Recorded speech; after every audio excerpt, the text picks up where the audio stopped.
Top three. He absolutely. Podium, definitely. But also, it might not be his choice anymore because he might be told, hold station now. Well, he got to get a podium in Germany, Dave. Don't forget, which he really, really needed. If he can get another one, then Tommy's going to be happy. But he also needs to try and fend off people and not make mistakes. He's been very, very consistent on the event so far. Let's see what the game plan is. Comes up towards the jump. Looks quick, looks good. Seb Marshall, new co-driver for him, is the man sat alongside. You're not happy with that? No. Not. Oh dear, that's another second or so.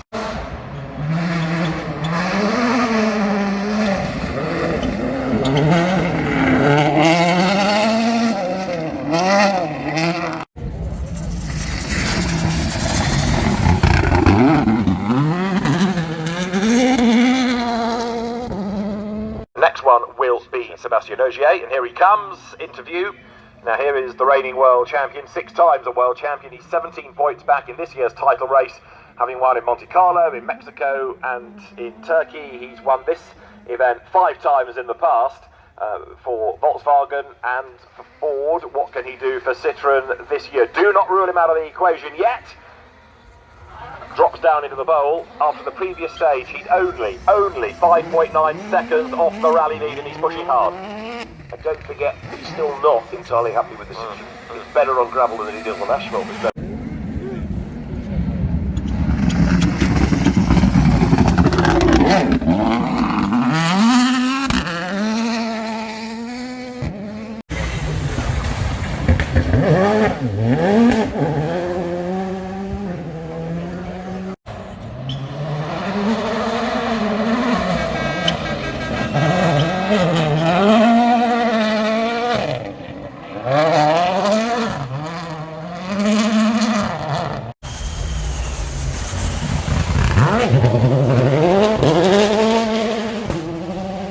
Still very much in the game. Looking at the time here then is Thierry Neuville coming down the hill, and Elfyn Evans has also incidentally gone 3.5 seconds quicker in the second split. Evans will be on for the top time here, but what about Thierry Neuville? He was saying after the Craig Breen incident he virtually had to stop in the stage, having seen Breen go off. I think that means he slowed right down. I don't think he stopped. No, not seeing the time that he did. Yeah, he just slowed. However, he is absolutely on it here, isn't he? You see it brilliantly. That was a sideways landing. Quite neat. It didn't look so spectacular, but he's bogged down there a bit. He has.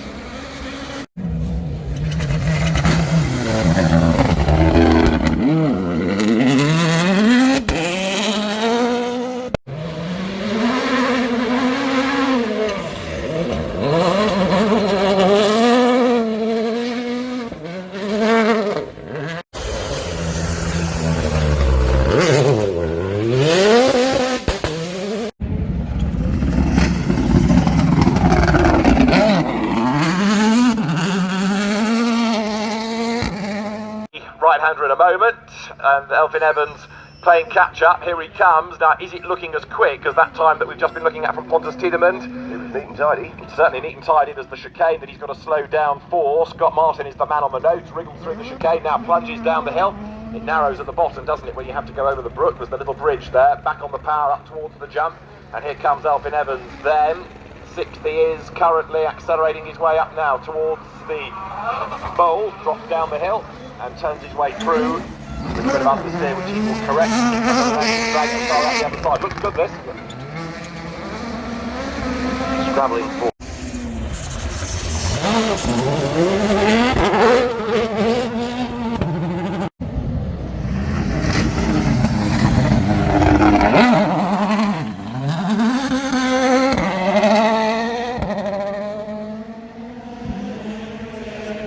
Franchise for Southern Ireland.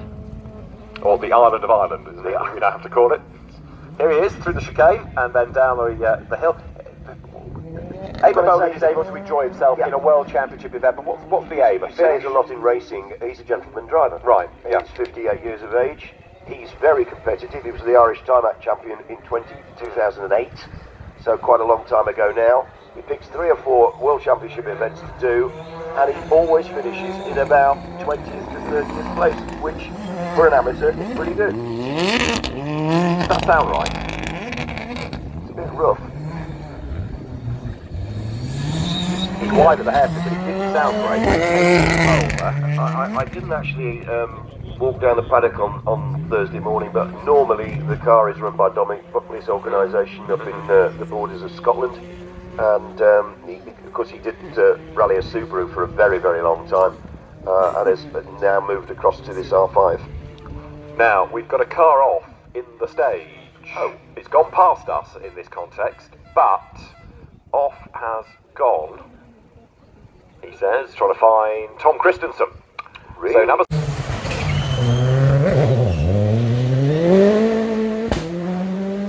This, as we saw on previous stages, however, the main aim is to get to the finish. Well, she's considering coming back to do the Junior World Championship next year. This is a taster for her, just to see how she's getting on. And it's all terribly new for her. And this stage is very different from anything that she would have taken part in back home. It doesn't just compete as a driver.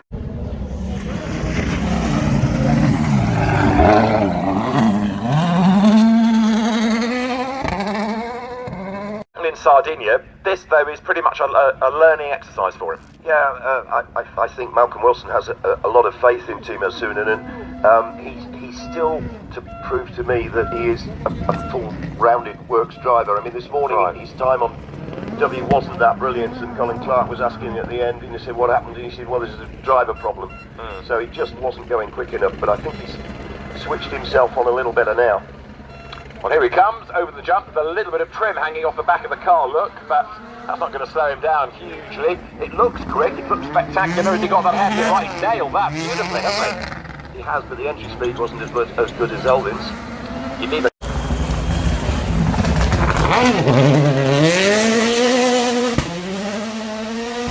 those that aren't competing under Rally 2. So Craig Breen is a long, long way adrift. Here he comes then. It's not perhaps going to be the smartest looking Hyundai. Paul Nagel, the man that's going to cop the blame, because already Craig has said I got caught out on a note. So it's the co-driver that's going to cop for this. It can't be the driver's fault, can it? Down he comes, and Craig Breen looking to try to make amends. Well, it's not that badly damaged, is it? Looking at it from afar, over the jump he comes. It's got damage, yes, but it could be a lot worse, that might. Well, at least he's got a rear spoiler, he's got a front splitter, and that's going to be okay for him. In fact, it's remarkable how little damage he's got. The rear spoiler doesn't look perfect by any means. On behalf of the co-drivers union, it could be a note that he made incorrectly on the wrecking. No, definitely not. No, can't possibly be that. Yeah, I will defend Paul Nagel to the hill. I'm sure you will, Mike, yes. Right, halfway up the hill is Craig Breen. Down to the junction goes Suunanen. Still looking good, though, this for Elfyn Evans, I reckon, in terms of position on the stage at a given time. We've not yet got him, however, to the first sector point, which makes you realise how long a stage this is. Indeed, it's just about 15 miles, and as David said, our first splits are at 5.5 minutes, and the second split is at 8.5 minutes, and I take that like miles, really. So 5 miles in, 8 miles in. 2.5 seconds quicker than Lappy is Elfyn Evans at the first split. So Elfyn Evans...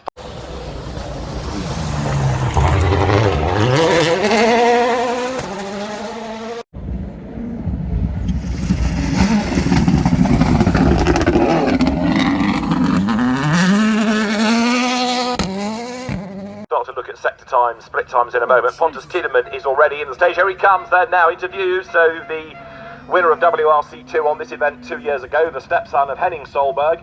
He's been a Swedish champion, a junior world champion, Asia Pacific champion, came out of circuit racing as well as cross karts before he came to rallying.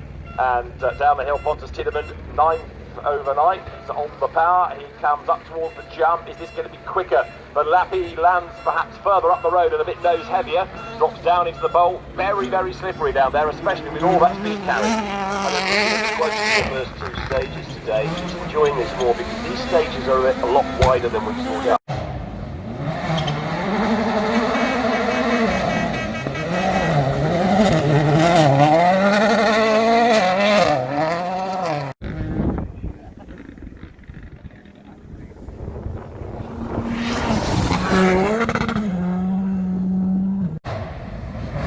These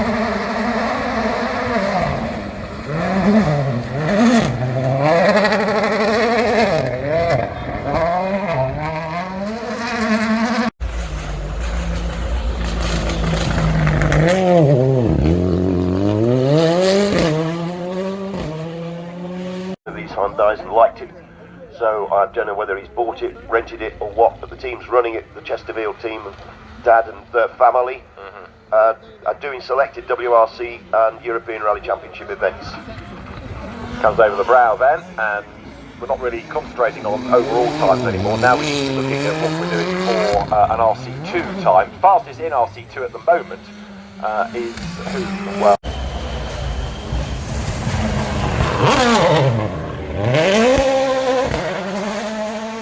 an Ogier nor a Tanak time he looked through. good here. No, you were concerned, weren't you? Yeah, he wasn't on it just on this bowl section.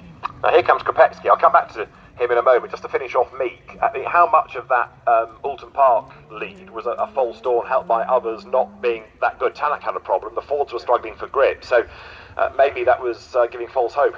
Yeah, but 5 seconds tells me that he's competitive. You know, he hasn't lost chunks of time since. No, true.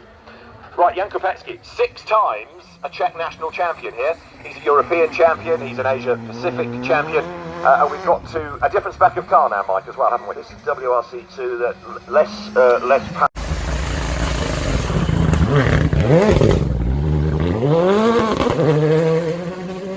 into the stage, which is why there would have been that little gap and why we've not seen him. So Oliver Solberg, having gone well at the start of the day with 2 fastest stage times, looks as though he's off the road. He's got to start knitting more than 2 stages together, hasn't he? That's not Really. Poland. So we'll wait at Tanak's time. We've just got Tanak's time, 14:55.8. So that gives Oit Tanak's leading Wales Rally Gb by 7 seconds. Sebastian Ogier, 0.2 seconds ahead of Nerville, who is 4.4 seconds ahead.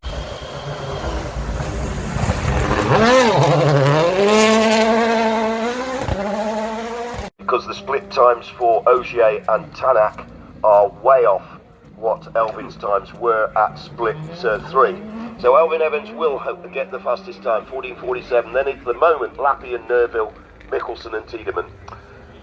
Nerville saying, I tried hard, made a small mistake in Sweet Lamb, lost a few seconds. Mickelson saying, I was really pushing to the maximum, I had nothing more to give, but yet he's dropped another 6.8 seconds. So Mickelson's event slightly unravelling here, as the next driver through should have been Matt Edwards, then it should have been Oliver Solberg.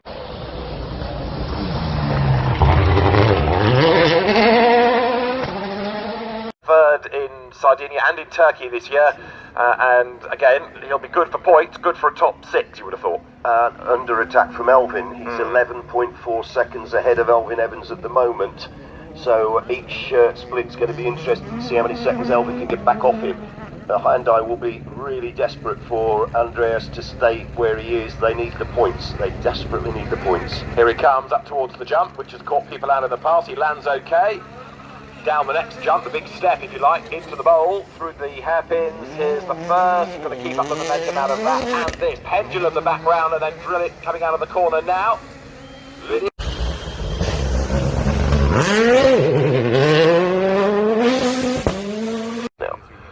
And to get this car to the brink of a world championship for Tanak is pretty good going. Here he comes then. So this is going to be a car to watch undoubtedly for the championship leader, the Estonian, who's been a Ford Works driver, sacked, Works Ford driver again, sacked, Toyota. Malcolm Wilson wants him back. If I were Roy Tanak, I'd be tempted to say no, because he's found a very happy home at Toyota through Tommy Mackinnon's team, launches himself over the top of the jump. Elfyn Evans has gone the fastest on a 14:47.7, so Elfyn Evans is quickest thus far, but Tanak taking the fight to him as he drags the...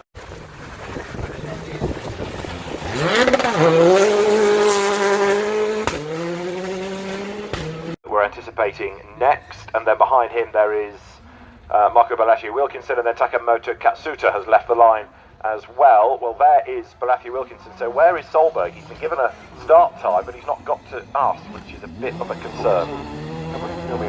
In his dad, I don't remember seeing Oliver. So Marco Balashi at 9.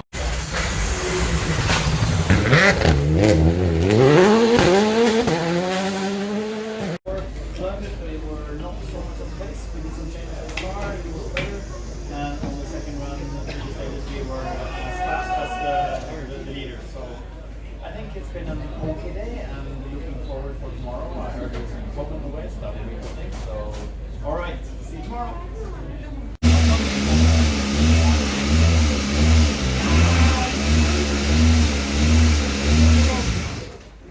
had a big moment in Dufferin. Here he is, interview then now. So the first car through the stage at Sweet Lamb. The accident yesterday, he's therefore 40th overnight after the incident yesterday. He comes down the hill, he goes through the chicane, and we'll start looking at the split times. The first one is at the 8.79 kilometre mark. We've got a bit of the stage yet to do before we get to that point. He comes over the jump now, lands nicely, and now down towards the bowl, Mike.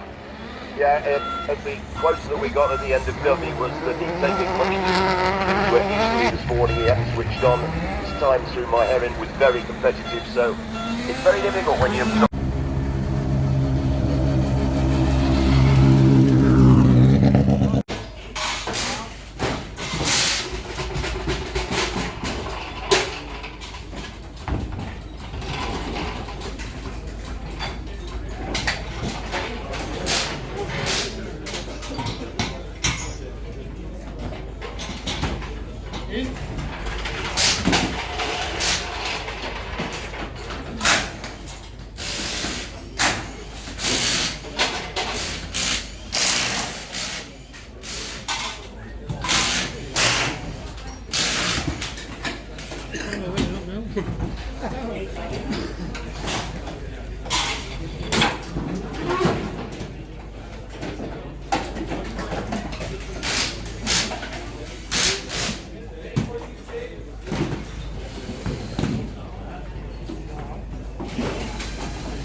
Yeah!